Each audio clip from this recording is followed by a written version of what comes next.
Marinés Fernández, bueno, nuevamente muchas gracias por estar. Estamos recontra preparadas, ¿sí? Ahí re preparadas, ¿sí?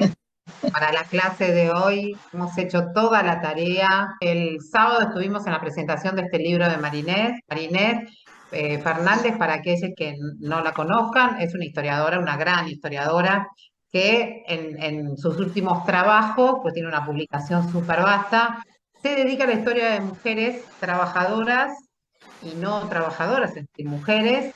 Y en este último trabajo interesante, muy interesante, hace historia de género. Así que, bueno, la estábamos incitando para que vaya por ahí y en este trabajo lo hace. Es un trabajo precioso, precioso. Me hizo acordar, Marinés, te lo quiero decir, yo lo leí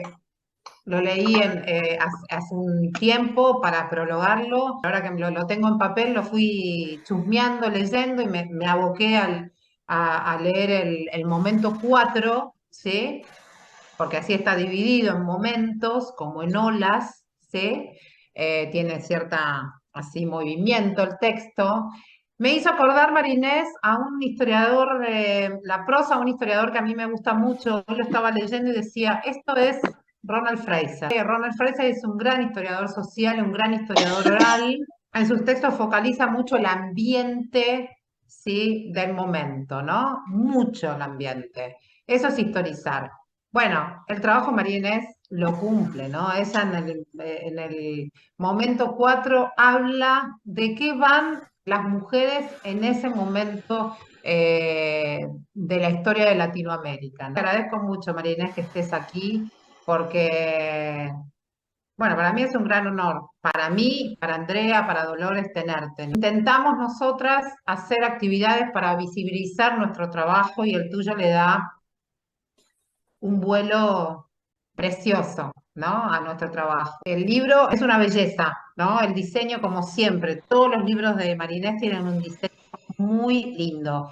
Y la prosa de Marinés también es muy atrapante. Así que bueno, sin más preámbulos que este, y agradeciéndole nuevamente a la historiadora invitada, yo voy a hacer esto que hago siempre cuando ella viene, hablar un poquito del contexto donde ella va a desarrollar la vida y obra de Victoria Ocampo. El trabajo de Marinés sería como una fuente, ¿sí?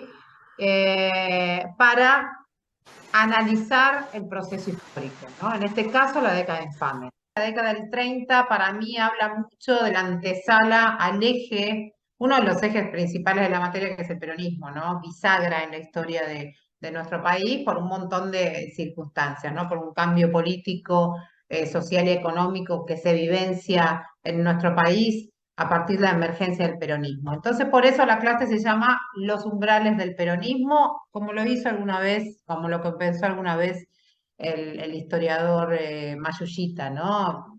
Bueno, prepararnos para pensar por qué a partir del 43 hay un cambio rotundo en las condiciones de vida y trabajo de la clase trabajadora, ¿no? Y de las mujeres. ¿M? Bueno, ahí está, la creciente participación de las mujeres en el mercado laboral urbano y los consecuentes cambios en las representaciones de género. De eso se trata la clase de hoy.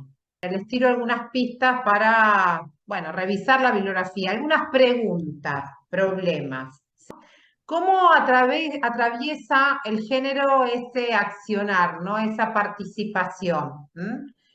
¿Cuáles son las propuestas que las mujeres presentan para desarrollar su vida pública? ¿Mm?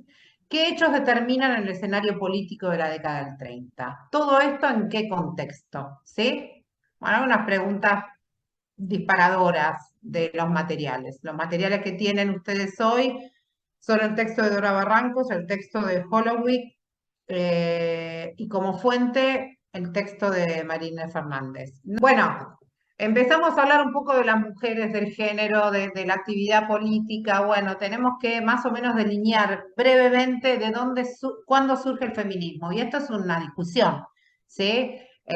Para algunos surge en el mismo momento de la conformación del Estado-Nación francés, ¿no? Ahí donde, bueno, el Estado francés dice todos ciudadanos y las mujeres, ¿dónde, no? Y ahí empezaron las primeras manifestaciones políticas de las mujeres y empieza esta ola sufragista, ¿sí? Que se va a manifestar y mucho, ¿sí? A mediados del siglo XVIII en Estados Unidos y en el Reino Unido, ¿no? Esa es la primera ola, que hay una discusión si empieza en el siglo, fin del siglo XVIII o mediados del siglo XIX. Pero la primera ola, sí, el primer momento de este feminismo se caracteriza por el sufragismo, es decir, por conseguir, por la lucha, sí, para conseguir derechos políticos, ¿no?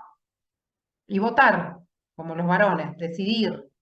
Este feminismo se expresa en nuestro país, donde se desarrolla el primer, escuchen bien, es un congreso internacional que se celebra aquí en la República Argentina. El primer congreso de feminismo internacional fue un hito en el mundo y ni les digo en el país. Miren quienes estuvieron presentes, todas. Cecilia Grimson, Elvira Rawson, Julieta Lanteri, Alicia Moró y Carolina Musini, ¿sí? Eh, Estas mujeres son las que inauguran esta corriente, esta primera corriente feminista en nuestro país y tiene mucho que ver con lo que estaba pasando en Estados Unidos y en Europa, ¿no? Entonces, existen diferencias políticas importantes entre ellas, ¿no? Imagínense Julieta Lanteri con Alicia Moró de Justo. No son ellas protagonistas del proceso que nosotras analizamos en esta cursada, pero son muy interesantes para saber un poco más de ellas. Pero si bien existen diferencias políticas entre ellas, sí hay algo que ellas buscaban, que era la reforma del Código Civil, ¿no? A partir de ahí, el divorcio y, por supuesto, el voto femenino. La reforma del Código Civil es un hito muy importante que se va haciendo progresivamente. Ahí, Marinés debe saber mucho de esto, progresivamente, pero la primera reforma importante fue en la década del 20, 1924, si mal no recuerdo. A partir de ahí las mujeres pudimos hacer algunas cosas, como por ejemplo estudiar, ¿no? Como por ejemplo eh, tener propiedades, ¿sí? Antes éramos, bueno, ustedes saben, el matrimonio es un contrato en donde nosotras quedábamos subsumidas a todas las decisiones del varón. ¿Qué pedían estas mujeres? Libertades, que las mujeres se pudieran desarrollar en la vida pública, no solo en la vida doméstica, en la vida pública también. Y se empezó, fue una lucha, es una lucha centenaria en nuestro país, y empezó en estos primeros momentos. Fin del siglo XIX, principio del siglo XX en nuestro país. Ahí está el acta del Congreso.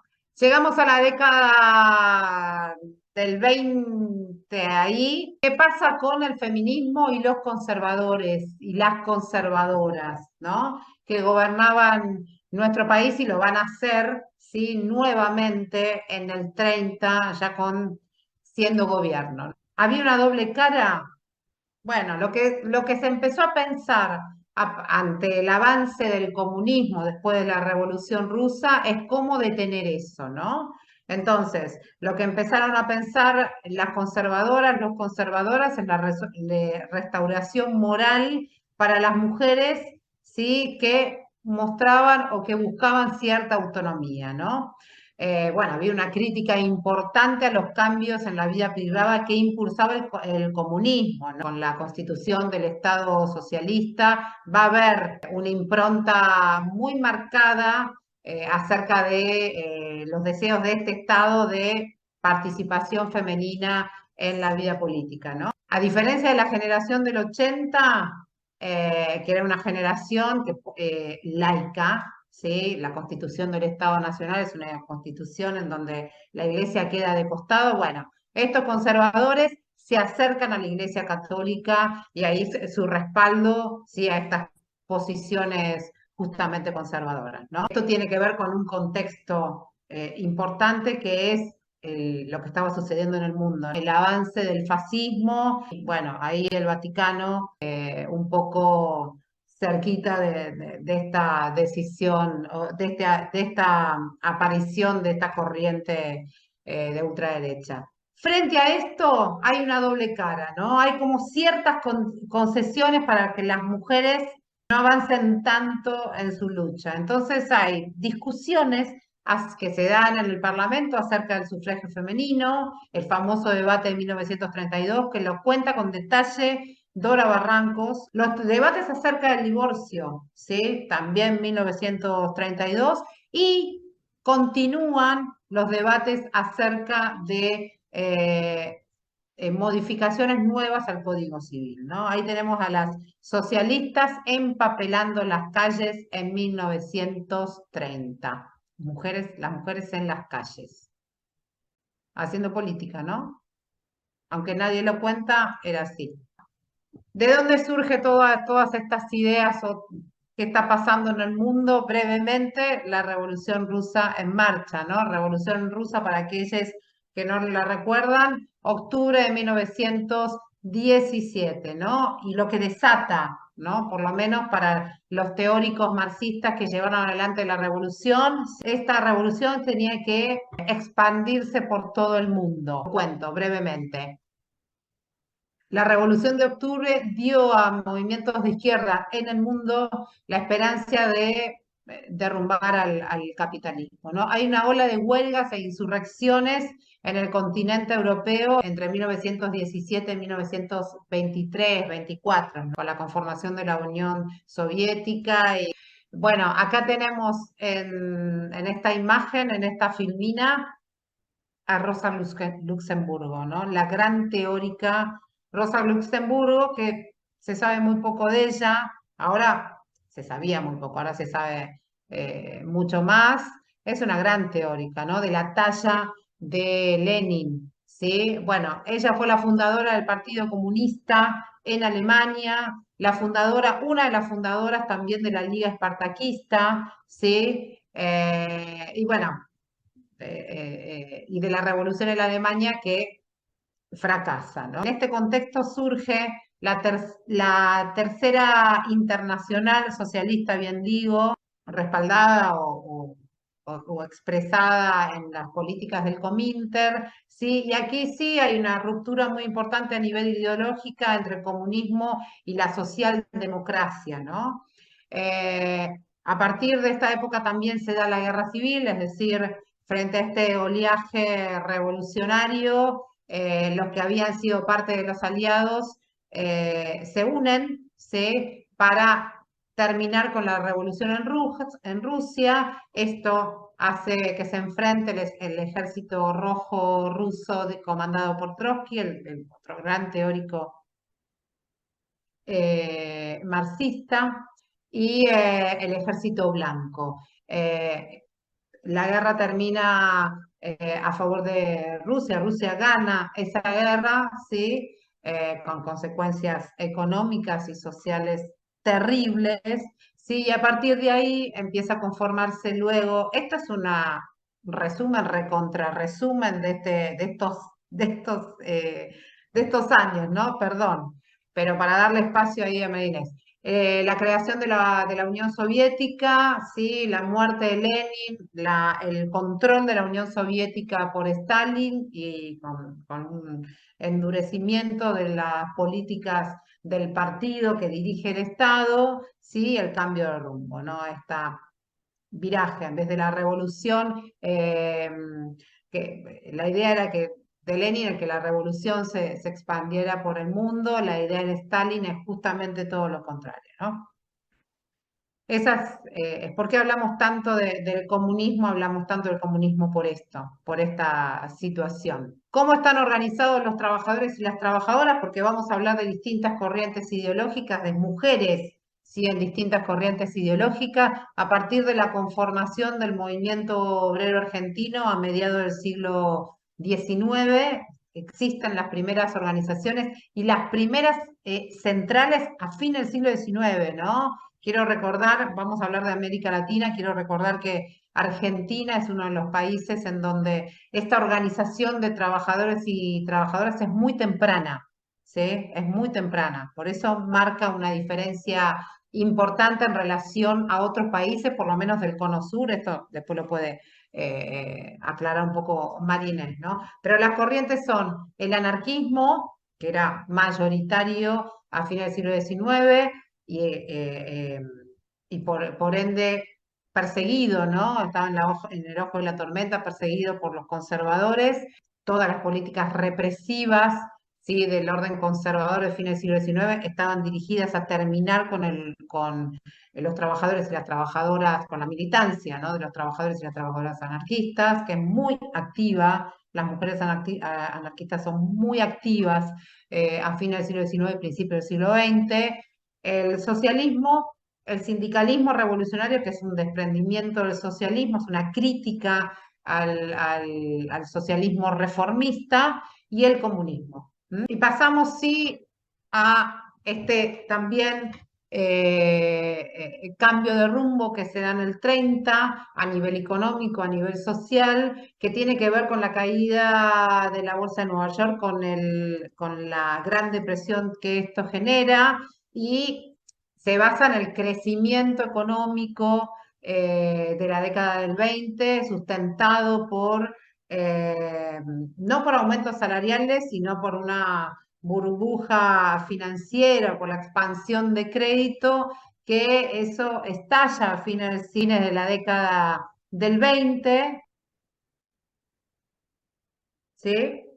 Y hace caer la bolsa de Nueva York, ¿no? Generando una situación de desempleo y de pobreza para la clase trabajadora sin precedentes, ¿no? Y ahí entramos en un gran abismo económico que hace en América Latina cambiar el rumbo de la economía, ¿no? Estados Unidos estaba gobernado por conservadores, liberales ortodoxos, ¿sí? Que pensaron que esta crisis, que era una crisis importante, diferente a las crisis económicas anteriores, se iba a solucionar, ¿sí? Cuando se balanceara de nuevo la oferta y la demanda, ¿no?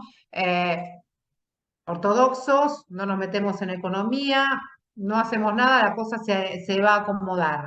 Se sostenían, como dice acá, que una vez que los salarios hubieran descendido, los capitalistas invertirían, y una vez que los precios cayeran, los consumidores comprarían. El tema es que los capitalistas no invirtieron, cayeron los intercambios comerciales, el desempleo se afectó a más de una cuarta parte de los trabajadores en casi todo el mundo y en Estados Unidos, y por supuesto la moneda de cambio también cayó y se derrumbó. Es decir, había que hacer un cambio de política económica rotunda, ¿no? Y esto se dio en el centro de la economía mundial, es decir, en la economía que sostenía, después que vino sosteniendo después de la guerra, a Europa.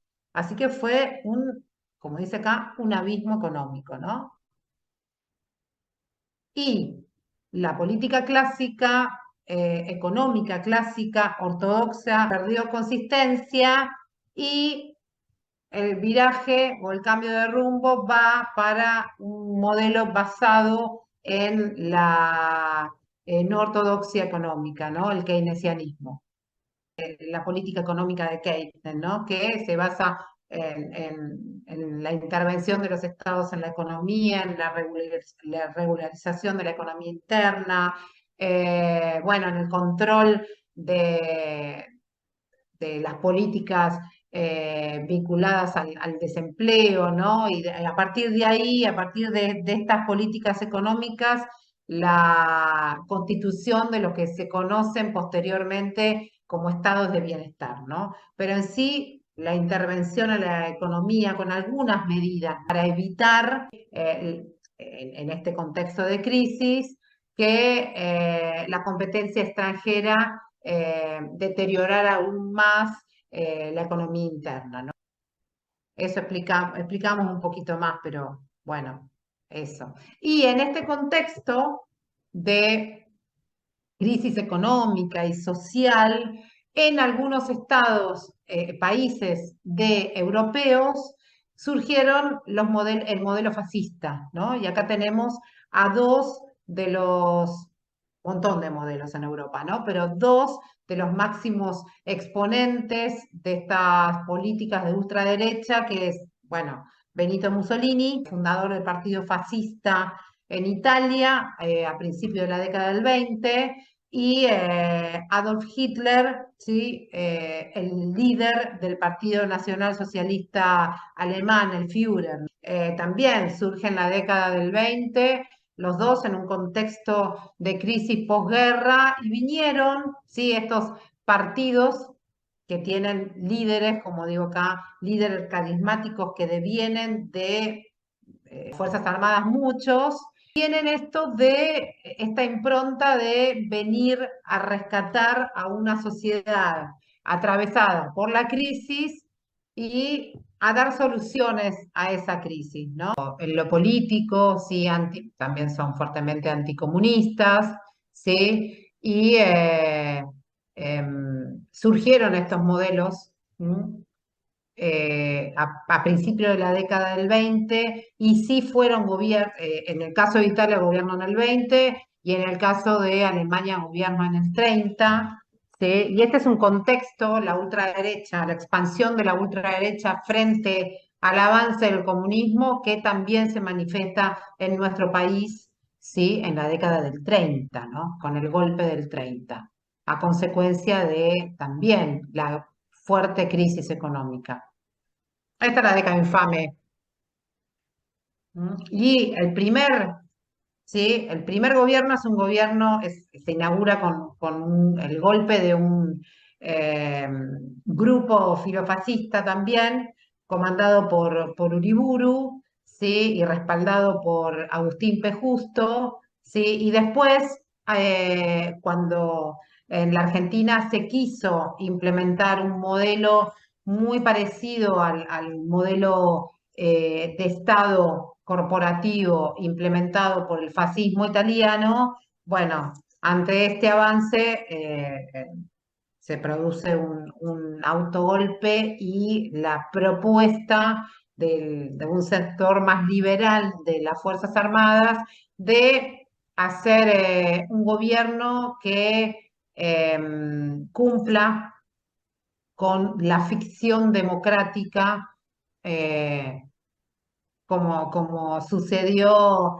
en el Estado conservador de fines del siglo XIX, ¿no? Y esto fue la concordancia, ¿no?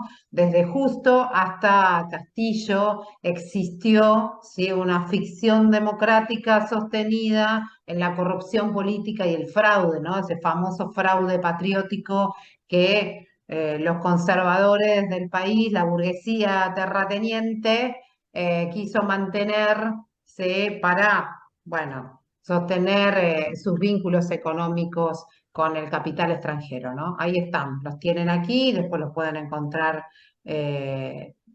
desarrollada esta eh, posición política de cada uno de ellos en la bibliografía de la materia. Esta es la década infame, 30-43. Un gobierno militar, ¿sí? Y el otro, bueno, con esta ficción democrática sostenida en la corrupción política, ¿sí? Todos de la misma clase, avalados por la misma clase burguesa, ¿no?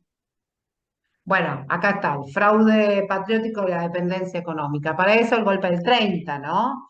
Para sostener en el país el control de la burguesía terrateniente, ¿no?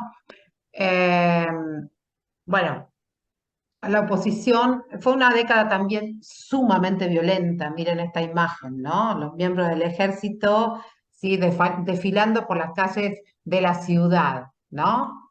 Bueno, sumamente violenta, ¿sí? El Estado intervino en la economía para intentar superar la crisis económica, pero para resguardar, ¿sí? Los intereses de los grandes grupos económicos, como lo hizo, sí, los militares respaldaban esto, a los civiles también, o se respaldaban como para sostenerse ahí en el poder, ¿no? En ese momento los grandes grupos económicos estaban vinculados a las actividades agropecuarias, la carne principalmente, ¿no? Bueno, ahí comienza una etapa de industrialización por sustitución de importaciones, porque lo que hace la crisis es desorganizar el mercado mundial, empieza a tener una economía orientada hacia adentro. Es, por supuesto, un periodo completamente diferente al que se va a inaugurar en 1943, cuando esta política, ¿sí?, de industrialización por sustitución, de desarrollo interno de la economía, sea una propuesta estatal. Esta es una propuesta de los privados. Lo que estoy marcando es que es un cambio rotundo de rumbo a nivel económico y a nivel político, ¿no? En otros países de Latinoamérica surgieron estados con políticas keynesianas, pero también con una fuerte impronta en la distribución del ingreso, ¿no? Estados de bienestar. En el caso de Brasil y el caso de México. La acordada de 1930, las preferencias políticas de los jueces y esto de lo que siempre hablamos, ¿no? La independencia de poderes. ¿Mm? Bueno, aquí los tienen en la imagen. La fuente y la imagen o la referencia de la imagen es Palabra de Derecho, un diario vinculado a, a los profesionales del derecho. Los jueces son Figueroa Alcorta, ¿sí?, Corte Suprema, Roberto Repeto, Ricardo Guido Lavalle y Antonio Sagarna, junto al procurador Horacio Rodríguez Larreta, fueron quienes legitimaron el primer golpe de Estado en la Argentina, que se produjo el 6 de septiembre de 1930. ¿Y qué decían para avalarlo? El gobierno provisional que acaba de constituirse en el país es, pues, un gobierno de facto cuyo título no puede ser judicialmente discutido. En cuanto ejercita la función administrativa y policial derivada de su posesión de la fuerza como resorte del orden y de la seguridad social. ¿Ok? Bueno, así se inicia la denominada doctrina de los gobiernos de facto, que sirvió para legitimar los quiebres institucionales posteriores, es decir, todos los golpes de Estado de nuestro país. Ahí tenemos a la Corte Suprema de ese momento avalando el golpe de Estado filofascista de Uriburu. En este contexto, volvamos a los trabajadores y las trabajadoras, la creación de la Confederación General del Trabajo, la CGT. ¿Sí? Se juntan las dos corrientes más importantes, los trabajadores socialistas y los trabajadores sindicalistas, ¿sí?, para hacerle frente a la crisis del 30, ¿no? Las empresas extranjeras en este contexto empiezan a echar trabajadores y trabajadoras y, bueno, la conducción de Luis Gay, ¿sí?, el dirigente de la FOET, es el que empieza a articular acciones para parar esto, ¿no? Y además la violencia institucional ejercida por el Estado, ¿no? Que había determinado ley marcial, estado de sitio y deportaciones para aquellos que se opusieran al orden establecido. Entonces, hay una crítica siempre en la historiografía acerca de esta posición de la CGT, que siempre la muestran como débil al servicio de... Bueno, la verdad que hay un activo accionar del movimiento obrero, de los sindicatos, de los trabajadores y las trabajadoras para hacerle frente a esto, ¿no? Y muy acallada a veces por la historiografía. Entonces hay un acuerdo, como digo acá, entre las centrales más importantes, que es la COA y la USA, la socialista y la sindicalista, y empieza a haber acercamientos al gobierno para intentar hacer llegar los reclamos obreros, ¿no? Hay muy pocos caminos para tomar en este momento, ¿sí? Pero el accionar de la CGT en la etapa más dura, es decir, en los primeros años del gobierno militar de Uriburu, logra la conmutación de penas de muerte para obreros detenidos, por ejemplo, ¿no? ¿Qué pasa con esta unión? Bueno, es una unión que se da por emergencia, ¿sí? Y va a llevar a la división de la CGT en 1935, ¿no? Es el contexto de la industrialización por sustitución de importaciones, de la emergencia de fábricas mucho más grandes a las que conocíamos en la década del 10 y en la década del 20, ¿no? Entonces empieza a disminuir la trascendencia de esas fábricas con personal calificado, ¿no? Esas eran representación socialista. Empieza a haber una pérdida de poder en este escenario de organizaciones sindicales de el sindicalismo, ¿no? Va a haber una relevancia de la posición socialista que tiene que ver con el contexto político, ¿no? Para esto que yo les comenté hace un ratito, esta ficción, ¿sí?, democrática, a los socialistas les servían a los conservadores porque la Unión Cívica Radical, que era parte de la concordancia, tiene vaivenes, ¿no? Hay veces que participa en política y otras veces que no. En el 35 no, ¿sí? Se abstiene de participar, entonces los conservadores les sirve el vínculo con el socialismo, por ende los sindicatos socialistas tienen cierta trascendencia, ¿no? Ahí está, lo tenemos en el centro de la imagen al líder del sindicato de comercio, que es uno de los sindicatos más trascendentes del país, Ángel Borlenghi, ¿no? Que su llegada, su acercamiento al gobierno y el accionar que tiene el comercio en ese momento hace que se cree la federación. Y empieza así en el 30, como lo cuenta el texto de Holloway. El 30 es la década de los sindicatos o de la emergencia del comunismo, la organización gremial comunista, pero tiene sus vaivenes que tienen que ver con lo que está pasando en Europa, ¿no? Bueno, aquí, menciono esto de los sindicatos comunistas porque obviamente hay que mencionarlos, pero porque también es interesante la mirada de género que investigadoras como Débora D'Antonio han hecho sobre este conflicto, sobre los conflictos organizados por el comunismo y por la injerencia que tienen las mujeres dentro del gremio, ¿no? Para un poco contextualizar la época, ¿no? ¿Qué estaban haciendo las mujeres? Bueno, las mujeres estaban en la calle, ¿sí? En el gremio de la construcción, estaban en la calle con todas las acciones que hace este gremio, que son de las más importantes de la década, ¿no? Sí, están, los comunistas representan a los gremios más importantes de la década: textiles, metalúrgicos, alimentación y construcción. Eh, la táctica es la violencia para buscar visibilidad, ¿no? Una de las, insisto, Holloway habla de esto, uno de los conflictos más importantes de la década, el más importante, es el que organiza la Federación Obrera Nacional de la Construcción en 1935 y 36, ¿no? Es el segundo sindicato con mayor representación del país. Interviene la Dirección Nacional del Trabajo y logra importantes logros para los trabajadores y las trabajadoras del gremio, y también se organizan en una federación. Hay una distinción importante en el gremialismo comunista. El partido está al servicio, ¿sí?, de la organización gremial en contraposición a lo que pasaba con el socialismo, ¿no? Lo que sucede en este conflicto, y es importante para buscar a las mujeres, es el importante papel, ¿sí?, ejercido por las trabajadoras en el conflicto, ¿no?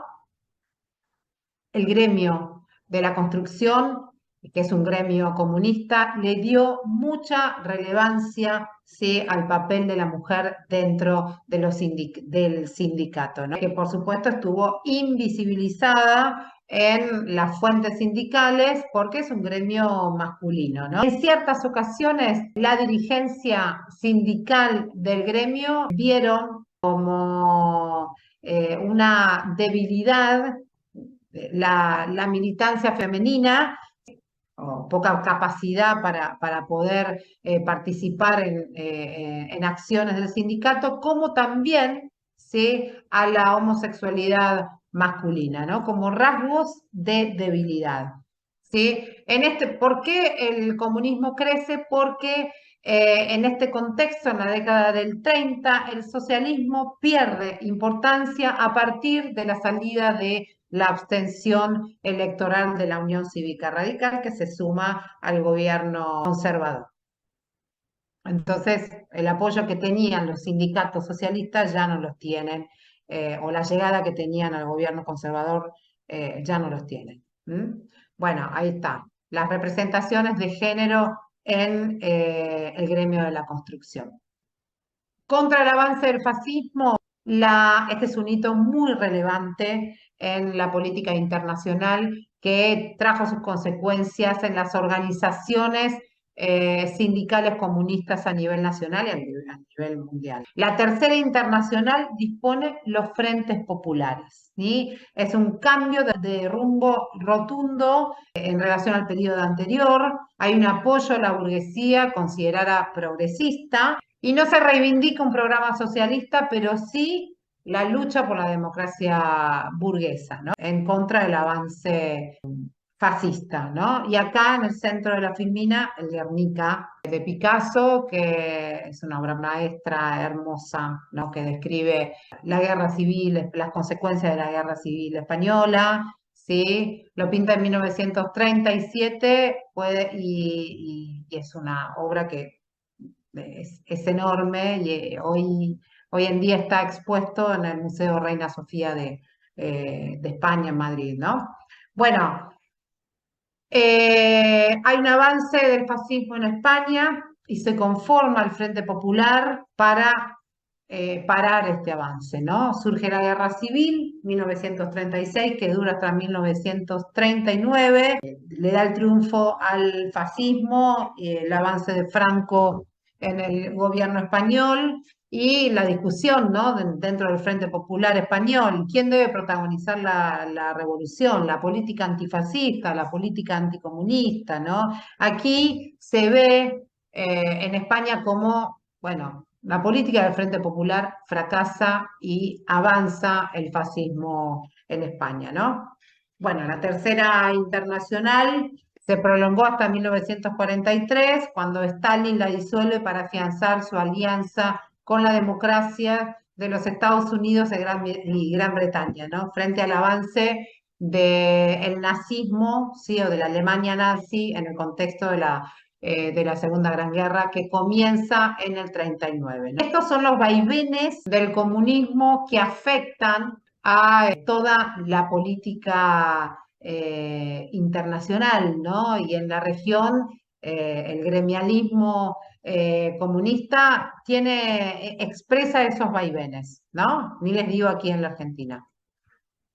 ¿Qué pasa con las mujeres en este contexto? Las mujeres de la burguesía apoyando al que está en el centro de la escena con ese uniforme tan característico que es Uriburu. Las mujeres conservadoras, ¿sí? Apoyan, ¿sí? El gobierno filofascista de Uriburu, ¿sí? Y por supuesto que están en contra de las luchas de las agrupaciones feministas que impulsaron hasta ese momento logros en relación a los derechos civiles. La agrupación es la Agrupación Nacional Feminista, el Partido Argentino Feminista, ¿sí? Unión Argentina de Mujeres, bueno, esas, ¿no? Las conservadoras en contra. Pero hay otras mujeres que se unen en defensa de la democracia y la libertad.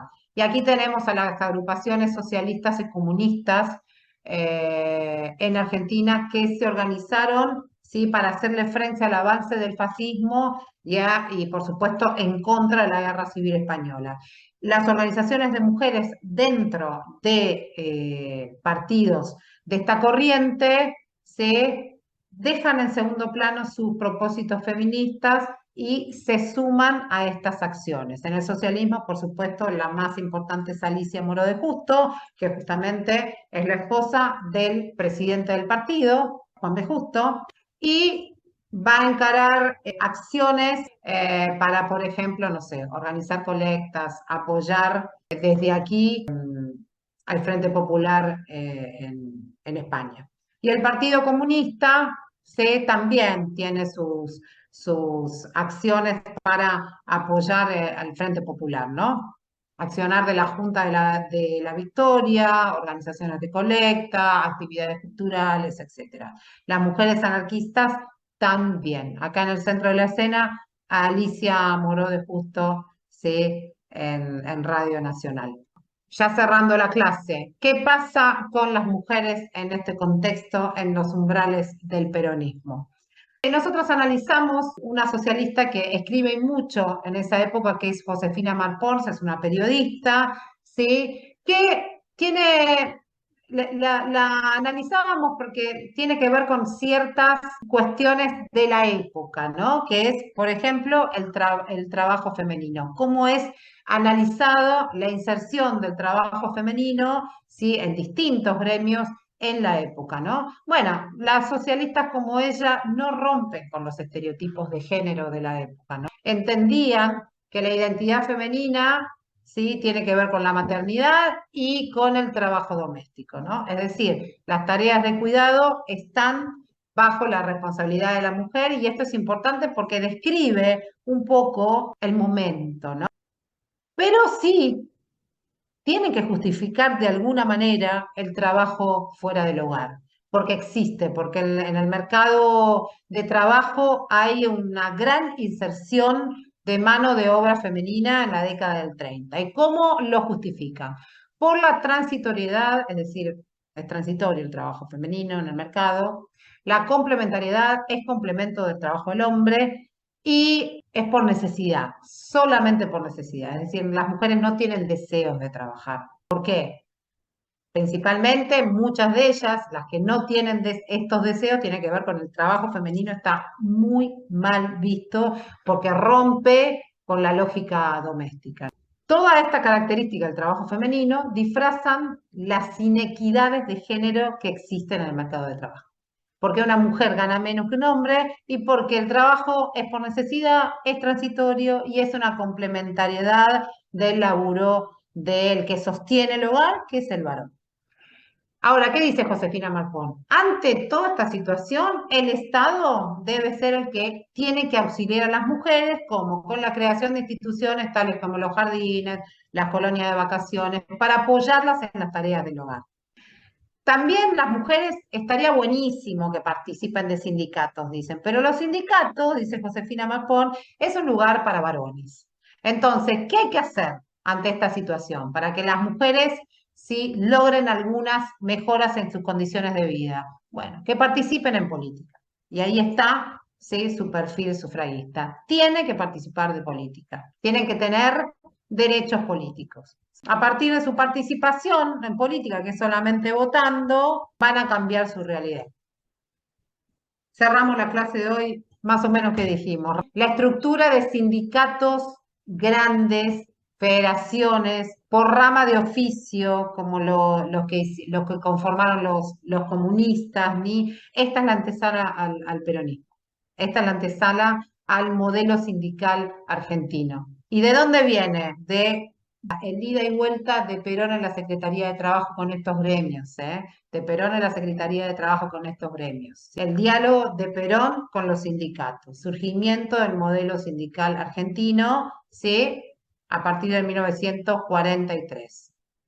Esto, década del 30. Y en cuanto a las mujeres en el umbral del peronismo, el 30 una década, fines de la década del 30, una etapa propicia de discusión entre las mujeres para, bueno, hacer cumplir sus demandas. Muchas de ellas las van a conseguir, no, muchas, casi todas, a partir del 43 en adelante. Estoy hablando de derechos sociales y estoy hablando de derechos políticos. Sin embargo, en la historiografía que se dedica al feminismo, el peronismo tiene muy poco lugar. Esto es lo que estamos haciendo desde hace un tiempo con Andrea y ahora con Lola, incluir la tarea de Eva Perón en esta historia de lucha femenina larga, centenaria. Buenas tardes. Muchas gracias, Andrea, muchas gracias, Mariana, por la invitación.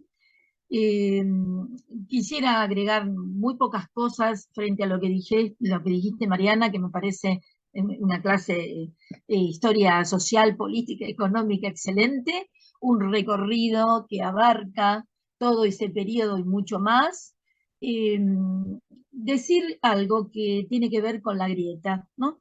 Es decir, si nosotros nos ponemos a pensar en todo lo que dijo Mariana y yo me voy para atrás, lo que digo en mi libro y lo que siempre afirmo, afirmaba en mis clases, es que la grieta se da desde españoles y nativos, desde rosistas y antirrosistas, de conservadores liberales, de peronistas antiperonistas. Eso de entrada tenemos que saber y tenerlo bien clarito. Por otro lado, Mariana indica algo o explica algo que tiene que ver con la historia de lo que sucede entre la Primera Guerra Mundial y la Segunda Guerra Mundial, ¿no es cierto? Entonces ahí está, entre esos dos, y las consecuencias de los dos momentos, está la crisis del 29 y el periodo del 30. Y algo muy para nosotros muy común, porque a través de la crisis del 30 en Europa eh, eh, va a surgir como moneda estable el dólar. Entonces, este dólar, por cada país va a tener su moneda y por este dólar van a tener que devaluar o sobrevaluar sus monedas. Y ahí viene el problema de Alemania, de Italia, de España y de todos los países que estuvo nombrando Mariana y algunos otros más. Por lo tanto, lo que nosotros vivimos no es nuevo y lo que nosotros hablamos tampoco es nuevo. En este momento nos pasa algo similar y vamos a ver dónde acabamos. Pero esta es otra historia.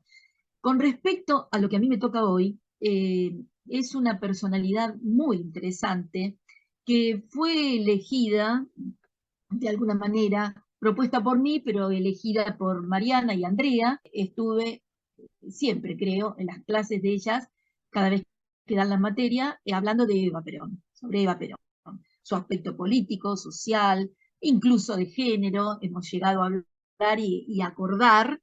Pero en este momento nos pareció interesante ver como la contrapartida de otra mujer frente a Eva.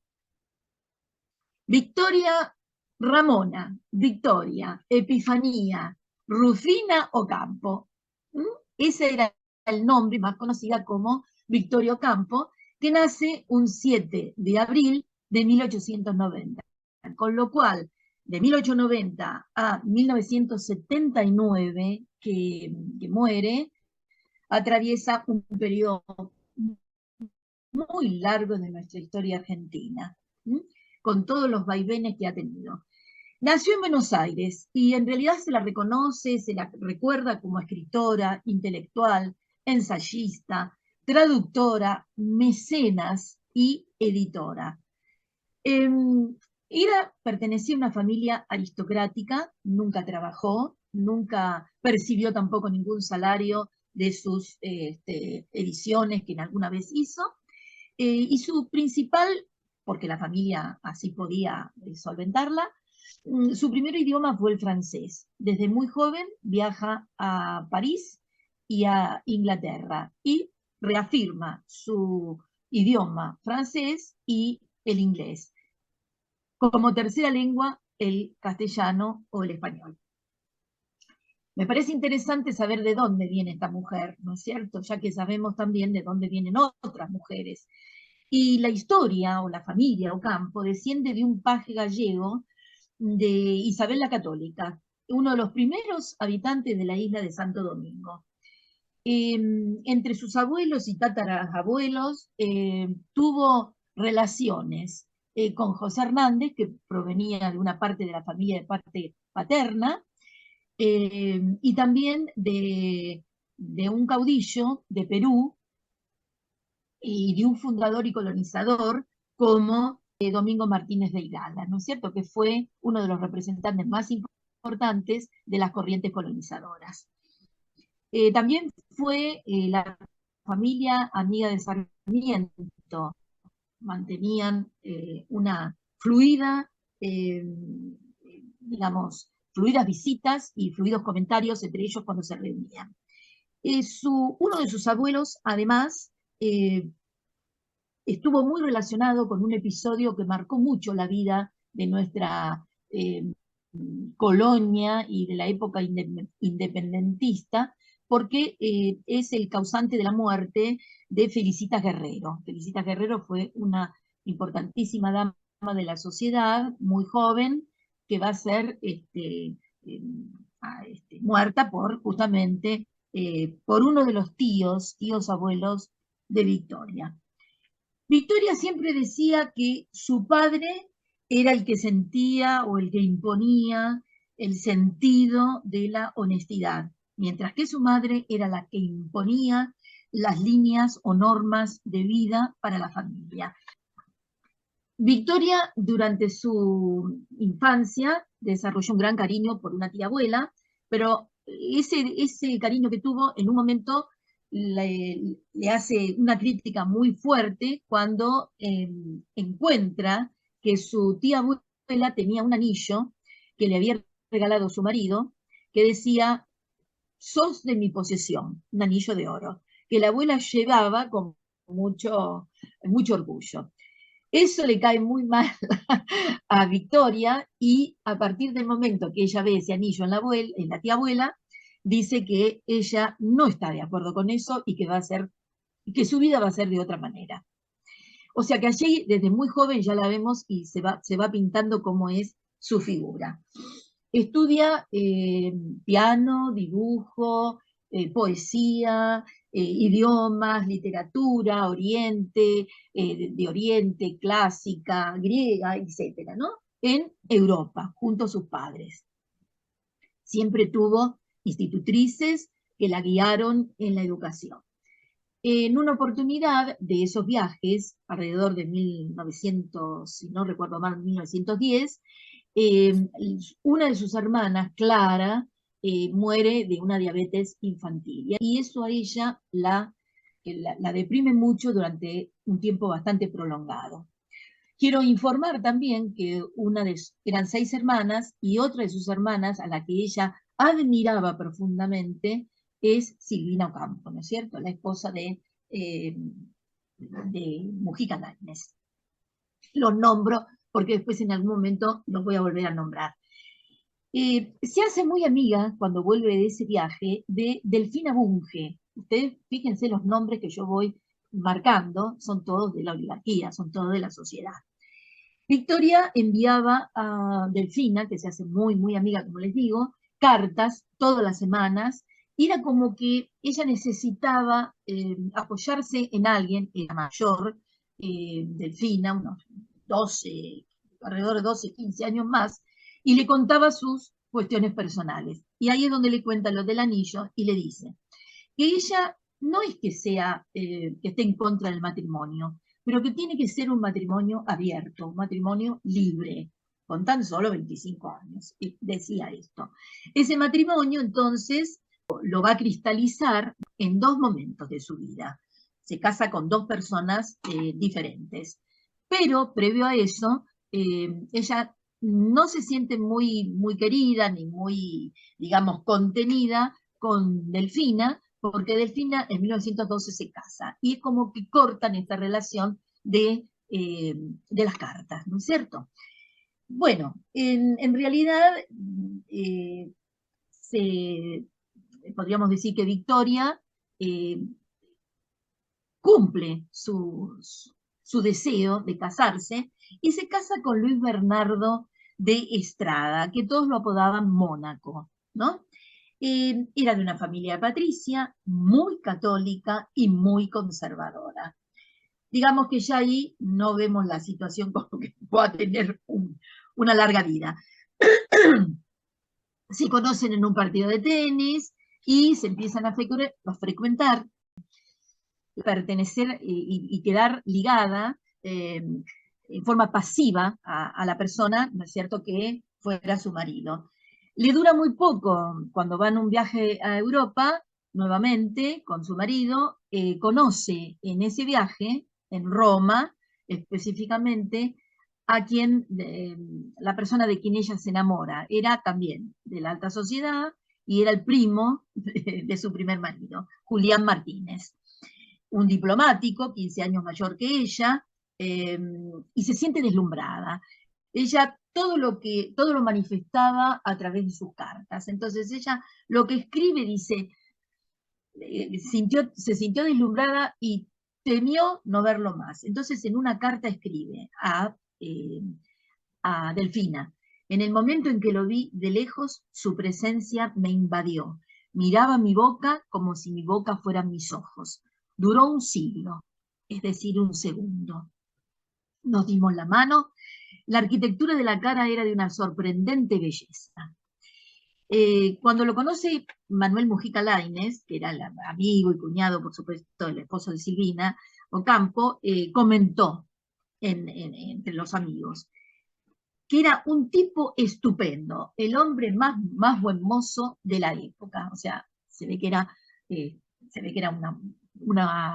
un hermoso hombre, porque lo dice otro hombre. Entre Martínez, por supuesto, y Estrada, empieza una antipatía y unos celos recíprocos, ¿no? Sin embargo, Victoria, en ese viaje, logra convencer a su marido de invitarlo a algunos eventos culturales a los que él concurre. Pero bueno, eso fue quizás la chispa que desata toda la cuestión, ¿no es cierto? Y en realidad esto empieza a dar muchas sabidurías, habladurías, porque los ven más juntos a Martínez y a Ocampo que a Mónaco y Ocampo. Entonces, en 1920 se van a radicar un tiempo en Mar del Plata, que era otra de las casas que Victoria tenía, la familia de Victoria tenía, y van a convivir allí durante 2 meses hasta que se separan. La relación con Martínez termina bien, estuvieron juntos 13 años. Y quiero decir algo, que ella pide el divorcio, la separación, que recién le llega en 1922, no en el 24, sino en el 22. Esos 13 años que convivieron, se separan, y finalmente al separarse, recién se van a volver a escribir en el 39 con Martínez. Y él le dice en una carta a ella: mis sentimientos hacia ti no tienen nombre, tu recuerdo está en todo lo que alienta y en todo lo que amo. O sea que había habido realmente un primer flechazo y un amor de ambos, ¿no? De ambos. Desde su juventud, esta mujer, que no estaba en la política, ¿no es cierto? Porque no estaba en la política, tampoco militaba, sino que oficiaba de anfitriona y oficiaba de filántropa también, ¿no? Y fue una mecenas. Casi muy parecida en otro momento de la historia a Mariquita Sánchez de Thompson. ¿Mm? Bien, desde su juventud participó, sin embargo, a pesar de no estar en la política, en manifestaciones de movimientos feministas, intelectuales y antifascistas argentinos. Sus comienzos literarios, y acá tengo que hacer una gran aclaración, una importante aclaración, se unen a la llegada de Ortega y Gasset, de José Ortega y Gasset, español, a Argentina. Hace muy poco tiempo tuve ocasión de estar en la Rural, donde que escribe justamente lo que yo después les voy a mostrar, Marta Campomar, escribe las cartas, ¿no es cierto? Un primer tomo, porque están preparando otro, entre 1916 y 1950, que mantuvieron Ortega y Victoria. La llegada de Ortega entonces a Argentina y su consiguiente amistad motivó el perfeccionamiento de Ocampo en su castellano.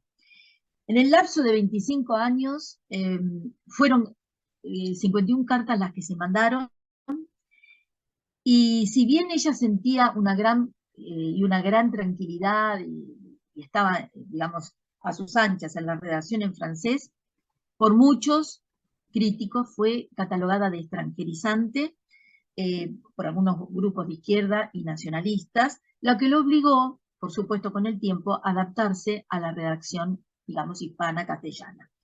Hacia 1917, Ricardo Guiraldes, publica un libro llamado Jamaica, cuyo personaje protagónico es Clara Ordóñez, que está inspirado en la propia Ocampo. Es el personaje de Clara, que transcurre la misma niñez que ella, como así también un matrimonio doble, como tuvo ella, y Guiraldes le pide autorización para poder incluir en su novela, esta Jamaica, una de sus tantas cartas. Hacia esa época, estamos en el 20, ella se empieza a identificar con Dante. No olviden ustedes que ella vivía en Argentina, pero hacía muchísimos viajes a Europa.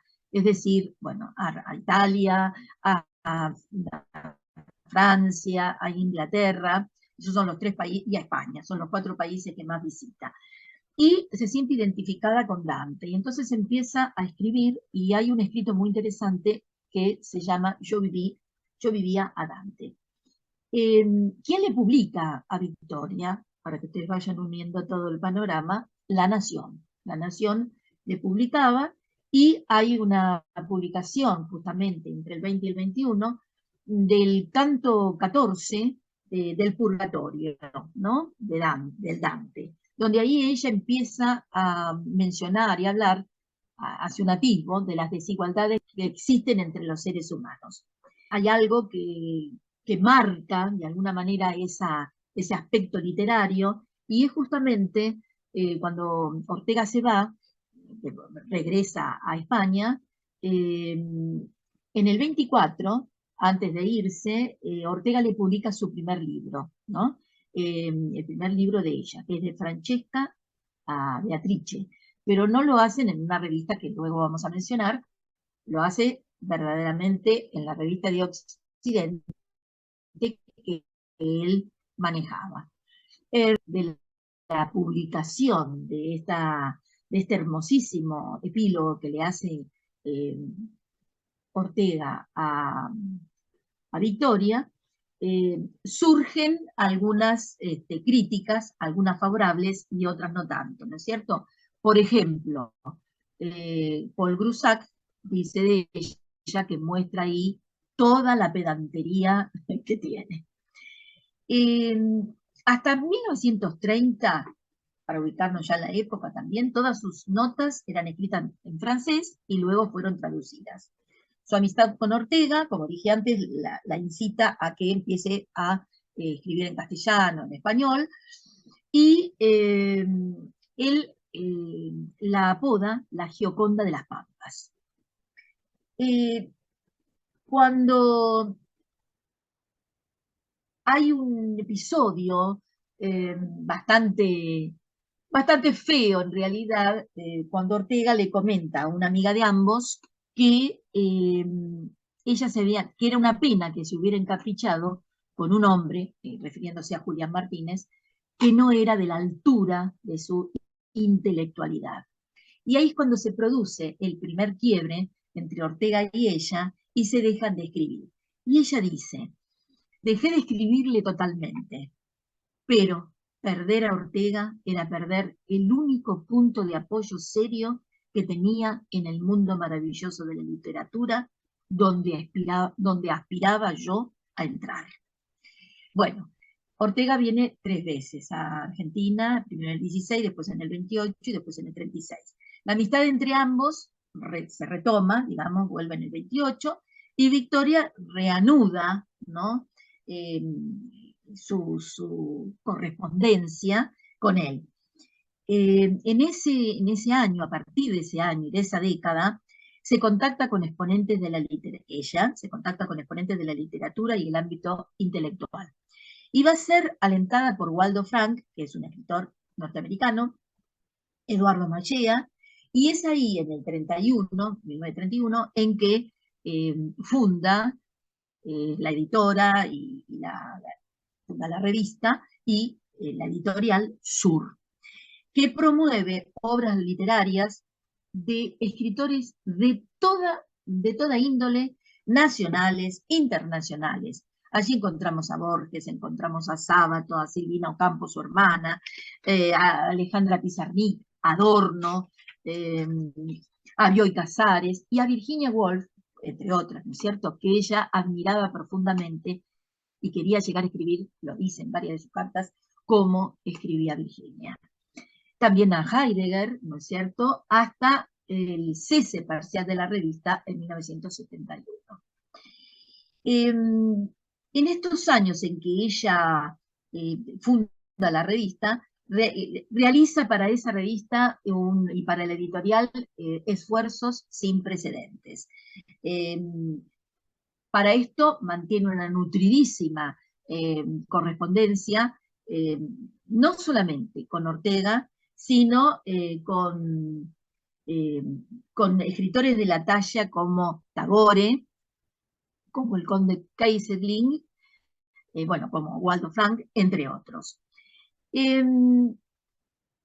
Lo que nota Victoria con Ortega, o lo mejor dicho, lo que Ortega dice de cómo ve al país, Victoria lo toma de muy buen grado, a pesar de que tiene muchas críticas.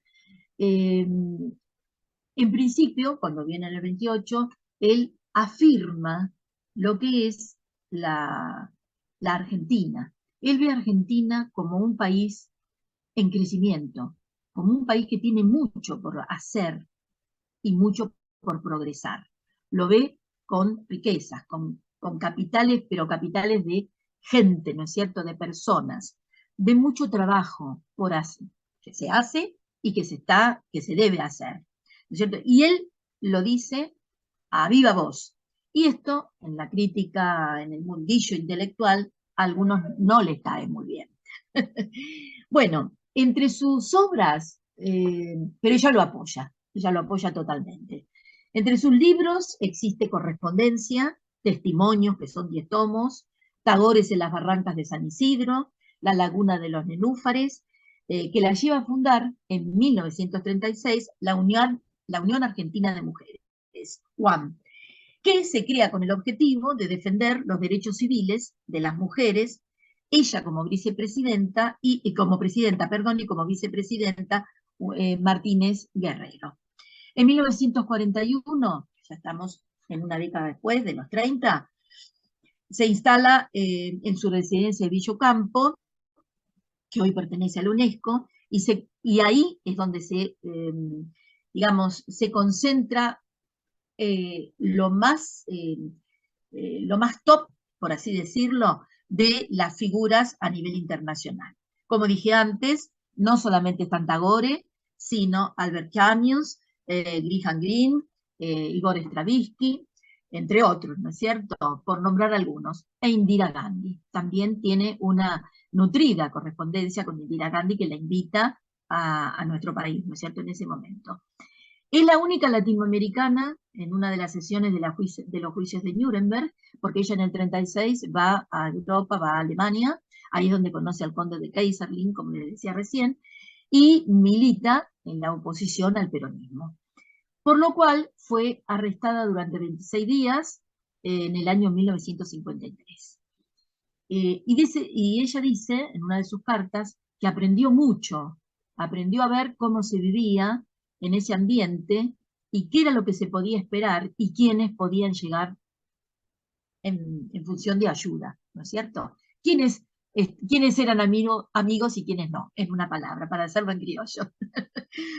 Bueno, pero como filántropa, como dije antes, donó durante la Segunda Guerra Mundial, del 39 al 45, como lo dijo ya Mariana, 3 toneladas de alimento, ropa, hacia muchos países ocupados por el eje, especialmente a Francia. Fue presidenta del Fondo Nacional de las Artes desde 1958 a 1973, y eso le valió muchos doctorados honoris causa otorgados por varias universidades a nivel internacional y muchos premios y condecoraciones ya de Francia, de Italia, del Reino Unido también, y el premio María Mors Cabot, otorgado en 1965 por la Universidad de Columbia. La Universidad de Harvard la hace doctora honoris causa en el 67, en el 68 la Universidad de la India le confiere el mismo título, y en 1977 se convierte en la primera mujer elegida miembro de la Academia Argentina de Letras. Moriría 2 años más tarde, en el 79, en enero del 79. ¿Qué podemos decir de su personalidad, su carácter y espiritualidad? Sebrelli, que es un historiador también y un escritor, manifestó: Victoria Ocampo era una oligarca, pero no todas las oligarcas fueron como ella. En tiempos en que las mujeres tejían, bordaban, iban a misa con los ojos mirando al suelo, Victoria quería ser actriz. Escribía obras de teatro. Se bañaba en las playas de Mar del Plata, montaba a caballo, bailaba tangos, fumaba, manejaba autos y, por supuesto, se declaraba atea. A pesar de sus diferencias ideológicas, el político Arturo Jauretche le reconoció varios méritos y valores, más que nada por su sentido del humor. Sara Facio, que también recogí de la fotógrafa, dice algo: era muy graciosa y muy suelta para hablar, físicamente imponente, medía 1,72 m, alta, grande, muy libre para vestirse, usaba trajes sueltos, le gustaba ser natural e independiente. Toda su vida la vivió así, en forma independiente. Dijo lo que quiso, hizo lo que quiso, estuvo con quien quiso y escribió también lo que quiso. En la década de 1960, sus exóticos anteojos los usaba porque padecía ya miopía, de cristales verde oscuro, con armazón color marfil, habían sido fabricados en la década del 40 en una óptica neoyorquina, Louvain, que se convirtieron en un distintivo de su estilo personal. No había otro que no fuera ella con esos anteojos. Ocampo era conocida por sus ocurrencias y su irascibilidad. La biografía que escribe María Esther Vázquez relata algo que lo voy a hacer muy cortito, no lo voy a leer. En uno de los viajes en Inglaterra había quedado fascinada por los Beatles y trae una peluca. En la reunión en su casa están los que están siempre: Bioy Casares, Silvina, Ocampo y Borges. Y no para hasta que le hace colocar la peluca a Borges. Yo no me quiero imaginar lo que debe haber sucedido allí. Él se niega con pasión, pero es tanta la insistencia que en un tiro y afloja las voces de ambos se elevan, ¿no? Y ella le dice: pero che, usted, con lo empacado que es, nunca va a llegar a nada. A Borges se lo dice. Bueno, era de tendencia autoritaria, irascible, fue una gran humanista, fue una mecenas, como dije antes, ayudó a mucha gente, fue una mujer sensible de todas formas y generosa en el ámbito de la cultura, fue una verdadera mecenas. Y Borges, que no le tenía demasiada simpatía, dijo de ella que ella educó a su país y a su continente. Admiradora de Mahatma Gandhi, de Lawrence de Arabia, sus preferencias musicales era toda una paqueta, como diríamos, ¿no es cierto? Fueron Chopin y Debussy. Se quejó de múltiples oportunidades de su incapacidad para la creatividad y su biógrafa, María Esther Vázquez, dice que tenía celos de su hermana Silvina, que escribía muy bien, evidentemente mejor que ella, aparte era escritora, y tenía muchos celos en realidad. Y hay algo que me gustaría leerlo, que señaló en su momento la reconocida periodista Magdalena Ruiz Guiñazú. Ustedes ubíquense en lo que yo estoy diciendo y quiénes son los que hablaron de ella, ¿no es cierto? Fíjense la clase social a la que pertenecían, pero es así, otros no hablaron de ella y si hablaron fue para criticarla, a veces infundadamente. Pero Magdalena Ruiz Guiñazú en su momento dijo, un año antes de fallecer Magdalena: La gente decía que Victoria tenía celos de la capacidad literaria y poética de su hermana menor, pero es ella quien publica el primer libro de Silvina en la Editorial Sur. Le escribe un prólogo maravilloso, pero muy duro. De hecho, en ese prólogo señala la distancia tremenda que había entre ellas. Hay otra cuestión también que me quiero referir muy brevemente, que es la relación con la Iglesia. A pesar de que fue inculcada en un ámbito religioso y demás, fue declinando desde su primera comunión y en los comienzos de la adolescencia más aún. En una carta a Delfina le decía: si existe Dios, ¿por qué es tan cruel?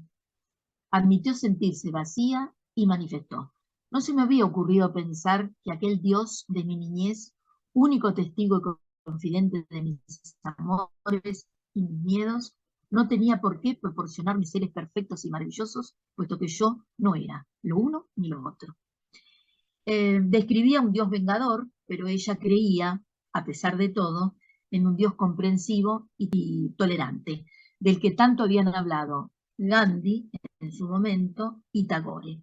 Si pensamos cómo fue recordada o cómo es recordada Victoria, podemos reflejarlo a través de una obra teatral de 1986 bajo la dirección de Mónica Botino, donde se reencuentra un encuentro imaginario eh, con su antagonista, es decir, Victoria y Eva, o Eva y Victoria, así es el nombre. Y hubo otras muchas más, ¿no es cierto?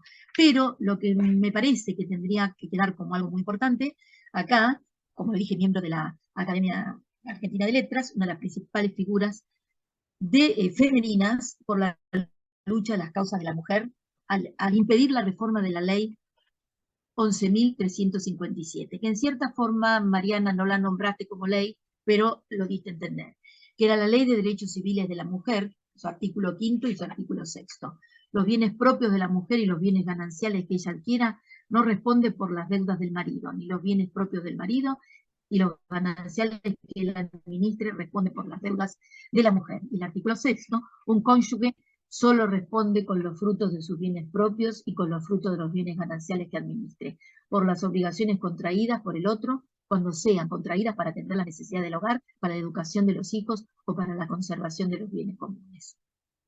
Como directora de Sur, difundió, como dije antes, las obras de Borges, de Cortázar, le dieron un premio Nobel de literatura, que se llama el premio Gabriela Mistral, y un retrato suyo está en la Casa Rosada, cuando se inaugura en 2009, y la presidenta Cristina Fernández de Kirchner lo inaugura, junto a otras figuras femeninas muy importantes de la historia argentina, como lo han sido Juana Zurduy, por supuesto Eva Perón, Lola Mora, Cecilia Grierson, que la nombró, y Mariquita Sánchez de Thompson. Y me faltaría eh, decir algo de esta mujer, lo que fue para Ortega. Fue una mujer muy importante. Yo creo que después de haber leído el libro Cartas, que les decía, José Ortega Gasset y Victorio Campo, es este libro, Entre el corazón y la razón, que lo escribió Marta Campomar. Fue un amor suspendido por los años que él venía y volvía, por lo que dijo de su segundo marido. Sin embargo, él, voy a leer dos cartitas muy cortitas. A él se acercó ella por su filosofía y él se acercó a ella porque dijo que la mujer argentina debía atreverse a pensar, Ortega y Gasset, y que en Victoria veía esto, se había atrevido, él dice, a escribir, por ende a pensar. La relación, de todo lo que yo leí acá, fue para mí muy intensa, muy intensa. Pero no correspondido como debía haber sido. Él habla en una conferencia muy entusiasmado de la mujer criolla, en que veía la síntesis, perdón, de los anhelos culturales de todo un pueblo joven, ese pueblo que él decía que iba a crecer y a reflotar, digamos, y que iba a ser es como que veía visionariamente un pueblo que se aproximaba a ser un pueblo feliz, que fue un pueblo feliz en la época del peronismo a partir del 43, 46, hasta el 55. Después tuvo sus altibajos. En la mujer argentina, Ortega percibe el dolor que se siente por miembros amputados en el lugar de origen, ¿no? Y que en el nuevo mundo son malestares, promesas de no del todo realizadas. Compara a la mujer española poco dura e inelástica, dice, con la mujer criolla como tipo ejemplar de nueva feminidad, como contrapuesta a la europea. Es un poco el reflejo de Victoria Ocampo, ya que ésta siempre evocaba algo de este nuevo modelo de ser mujer, tanto en sus aduladores como en sus adversarios. La bautiza la Gioconda de las Pampas, como lo dijimos, pero esta mujer leona dice que se había convertido para él en un enigma sentimental, le abrirá perspectivas insospechadas en su exploración en la cultura del amor.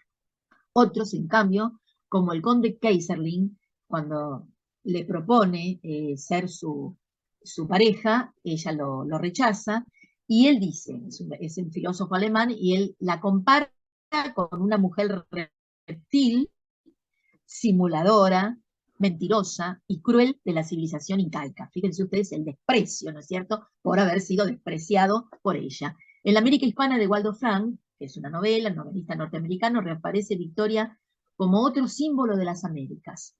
En el gran cactus que tiene en su modernísima casa, donde vivía, donde la luz, la alegría y el dolor juntos sintetizan un continente sudamericano en transición. Ortega estaría defendiendo un tipo de feminidad hispana que contrasta con la mujer norteamericana, muy frívola, con un espacio vacío interno muy grande, en una palabra muy poco inspiradora del amor, que no era para nada lo que él sentía por Victoria. Muere de un cáncer de laringe en el 79, terrible. ¿Y qué podemos decir? Si bien no la pudimos enganchar en las luchas, como estuvimos viendo de estos movimientos, sí podemos decir que fue una transgresora, que fue una avanzada, que fue de avanzada, que fue avasallante, que fue impetuosa, de una personalidad extraordinaria, emprendedora y muy fuerte, y que fue una mujer ícono de ese tiempo, porque no solamente por su presencia y por esa actitud de mecenas, sino también por esas cartas que se conocieron a nivel internacional, las cartas que las escribía en francés y que están traducidas. Cuando Ortega le empieza a decir, a partir del 31, 32, que empiece a alargarse a escribir en español. La primera que a mí me gustaría es un poquito larga, entonces por ahí no la leo, pero es del 10, no, es la del 28, la recorto. Le dice, mi querido Ortega, porque se apellidaban. Él le decía Ocampo y él le decía Ortega. Siento remordimientos por no haber permitido ayer que se fuera a medianoche. Me dio la impresión de que estaba cansado, más cansado de lo que hubiera querido aparentar, y que mi presencia agravaba aún más su cansancio. Ahora bien, quisiera que escuchen esto porque esto es trasunta amor. Ahora bien, quisiera que mi casa fuera para usted no solo un refugio de puertas abiertas, sino un recreo. Bien sabe usted que la mujer es el recreo del guerrero, y en su caso, usted sale a combatir a golpe de conferencias. Extraordinario. Quisiera también que viniera y se fuera de casa cuando lo desee, que llamara simplemente para decir ceno en su casa o almuerzo en su casa, o iré a su casa a tal hora. Mi alegría sería verlo actuar así todos los días. No se deje invadir ni agobiar por la gente. Siempre le será posible responder a ciertas personas y ciertas invitaciones. Ya tengo un compromiso. Naturalmente no será una mentira, pues el compromiso lo tiene usted conmigo. Bueno, y sigue, pero no quiero aburrir con esto porque me parece que se nos está yendo el tiempo.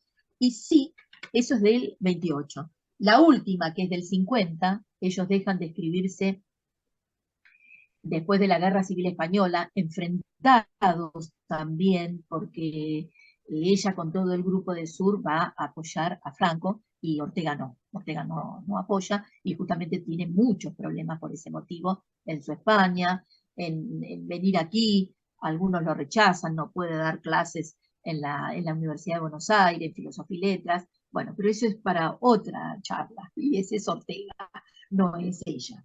Ella le dice, diciembre de 1950, ya hacía mucho tiempo que no se mandaban cartas, aunque sin, querido Ortega, aunque sin esperanzas de recibir una contestación y sin esperanzas, por consiguiente, de obtener lo que quiero pedirte, aquí va mi pedido.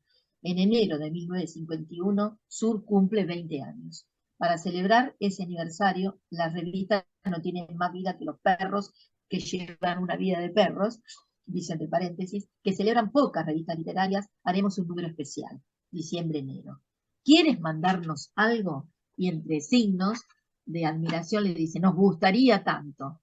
No sé si recuerdas a esta amiga que te recuerda. Y Genial. acá, Marinés, tenés 6 minutos más. Aviso. Para cerrar. entonces, Sí, en porque está bueno, buenísimo todo lo que nos estás contando. en estos 6 minutos más, lo que quiero decir es que si bien esta mujer fue una mujer de la alta sociedad, una mujer que no la enganchamos con las luchas feministas, ni la enganchamos por ahí, sin embargo apoyó el feminismo en cierta medida, ¿no es cierto? En lo que ella podía de alguna manera hacer. Estuvo contra Perón, contra el peronismo y en contra de Eva. Pero, a ver, una cosa es estar en contra de y otra cosa es hacer algo en contra de. Esta mujer lo que hace no es hacer algo en contra de Eva ni en contra de Perón. Hablar o escribir, pero esos escritos no son tan elocuentes como lo son los de otros miembros de la revista Sur. La revista Sur era una revista antiperonista, por supuesto, donde la lucha femenina, ni el voto, tenía ni todos los logros que se cumplen a través del peronismo van a ser aceptados.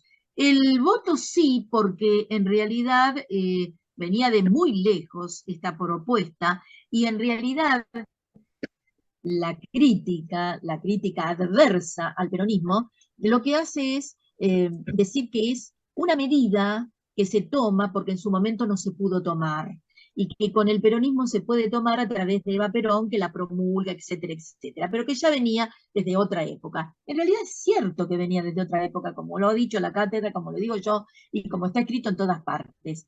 Pero lo importante, ¿no es cierto? Lo importante, me parece a mí, como historiadora, es que el momento y que la acción se concrete.